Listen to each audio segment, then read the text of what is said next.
if you have kids or grandkids, you, probably like many other families around the country, are wondering what's going to happen to your kids this fall.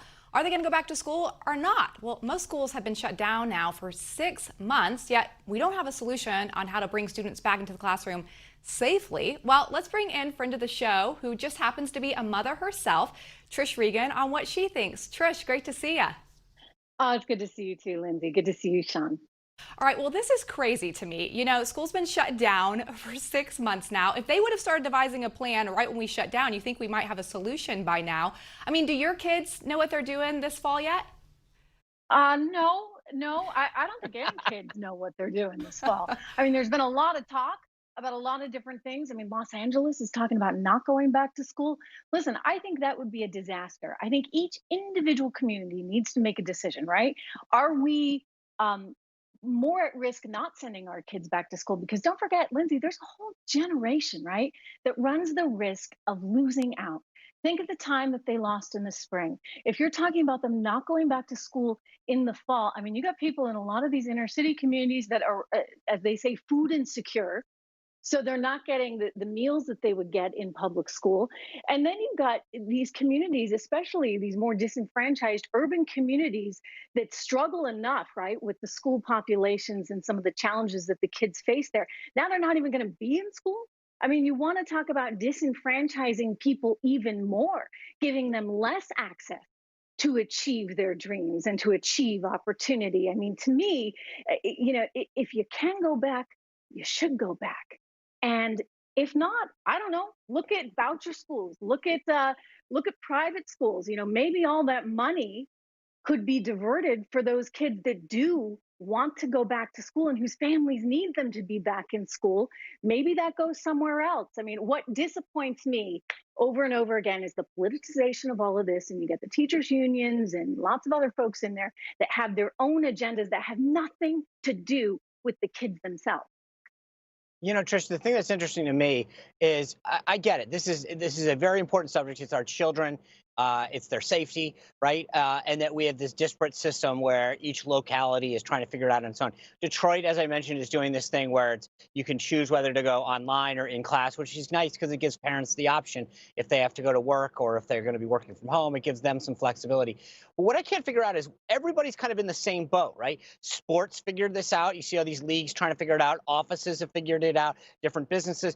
And school's been shut, as Lindsay pointed out, for like 6 months. We've had the whole summer, and yet here we are weeks away, and we're all still scratching our head. And like you, I don't know what my kids are doing. I don't understand why we haven't cracked the nut yet.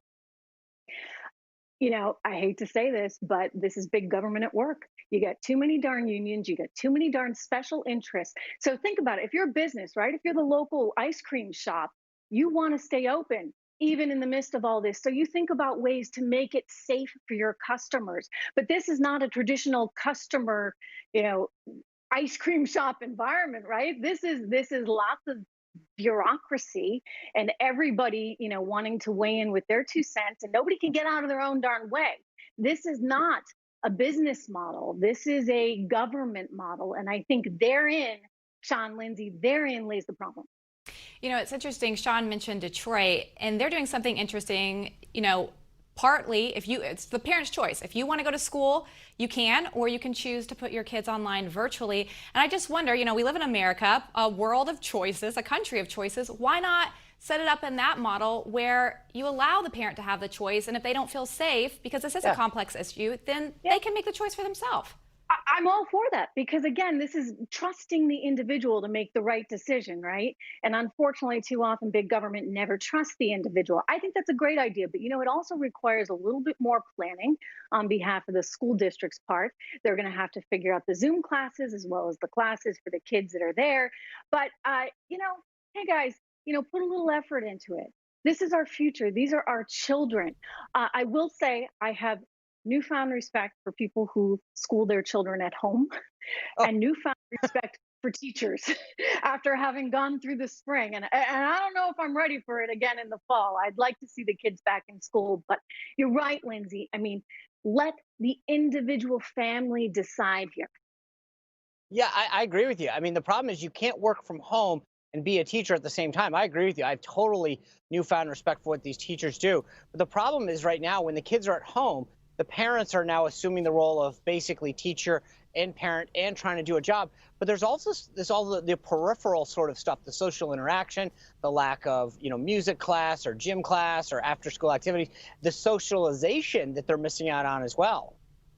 Right, which is why I talk about, Sean, this like lost generation. If you're telling me kids are not going to be back in school in the fall, I mean, again, the very people that, the left says it so wants to help, I believe are going to be the ones that are most challenged by this. If you're wealthy, you can afford the tutors and you can afford to, supplement your child's education however you best see fit.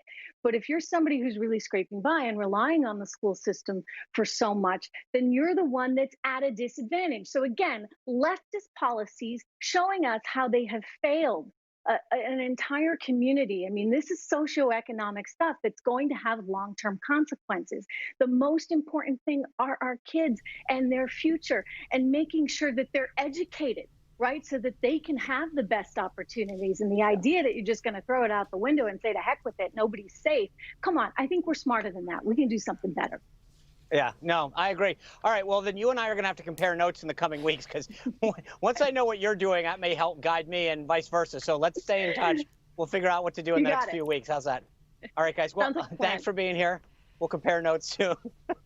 All right, well, let me throw this scenario by you. Imagine that you're sitting around having dinner when all of a sudden you hear a dozen gunshots. That's exactly what happened to former Missouri Governor Eric Greitens. We're going to speak to him about this chaos that happened in St. Louis and how he's comparing it to a war zone.